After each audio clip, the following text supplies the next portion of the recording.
our producer here wanted to ask you that are you stoned when you play? Not marijuana, beer. You know, I think Phil likes to, you know, smoke his, and but me and Pepper drink. Like I was telling you earlier. Yeah. You know, we have like a time schedule before I can have my first beer. Otherwise, I'm like, and that's happened a couple of times, but it's unprofessional, you know. Yeah. I mean, people pay money, they want to see you perform well. Yeah. Sure, you want to have a good time, but there's been a couple of shows. You know, like I've been going through a lot. I'm going through a divorce and everything else. And it's like, you know, a lot of times you just, you know, you're so far from home, you're tired, whatever, and you maybe just start drinking a little too early to kind of make you feel better.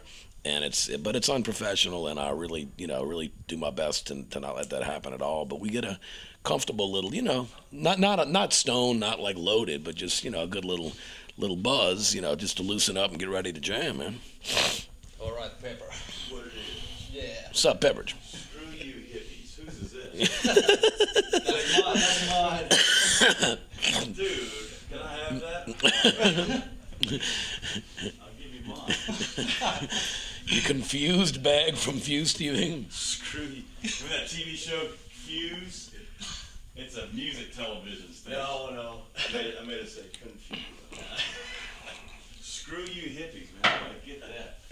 Make it one, bro. So you make that a bag with down shirt. Exactly. Hey man, when is the next COC album coming out? Oh, shit. I'm kind of busy right now. Exactly. All right. After Dimebag's death, was Phil ever worried about his own safety?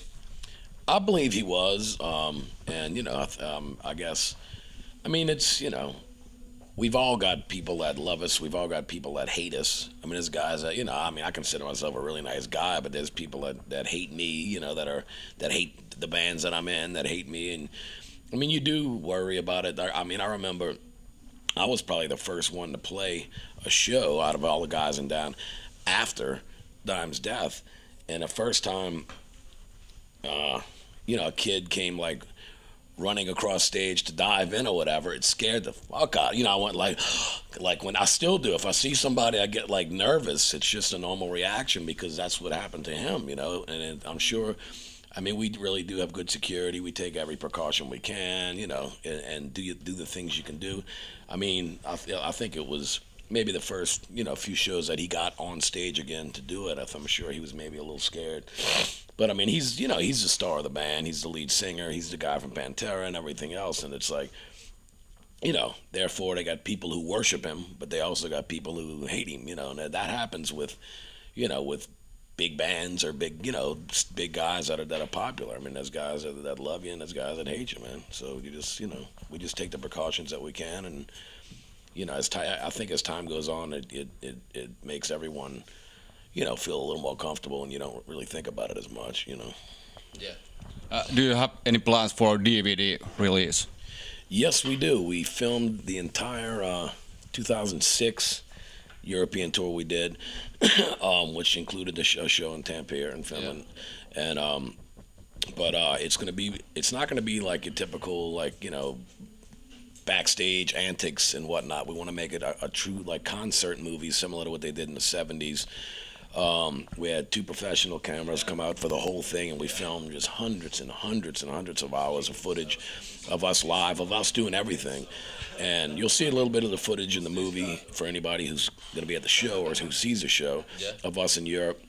But we just felt, you know, like you know, we're not that kind of band anyway, really. I mean, we're pretty, you know, we have a good time, but we're not really this you know, crazy party thing. And I think it's kind of been worn out. And you know, Pantera kind of took the cake on that. And you can't outdo it. Like, you know, you can't get any crazier than Dimebag's, you know, antics. You were on that. Yeah, the Hulk and all that stuff, you know. But, you know, we just said, you know, hey, look, you know, we really want to do a classic, like, 70s rock movie like they used to make, which nobody really does anymore. I think it would be fresh and different, especially for some of the younger fans, to do something similar to Led Zeppelin's Song Remains the Same, or Pink Floyd, Live in Pompeii, or AC/DC, Let That Be Rock, where there's a little bit of stuff of, you know, interaction with the band and some stuff going on and all, but we wanted to make it more of a concert movie, like a true 1970s classic thing. Yeah. Why you decided not to have an opening act? We're probably at some point going to get to having an opening act. It's just we feel like, you know, we wanted it to be an evening with Down, and the movie that we play before we come on, which is an hour, it's pretty much exactly an hour, and we play for 2 hours or more every night. The movie sets up us, it builds up to a climax of us coming on stage. You'll see when you see it. And then we come on stage and we play for 2 hours or more, you know, give or take a few minutes. But so really from the time, like I think our movie starts at 8 o'clock tonight. So from 8 o'clock till 9 o'clock, you will see, you know, footage of Down, but you know, a lot of old classic videos, rare stuff that influenced Down, influenced us to be the type of band that we are and play the type of music that we play.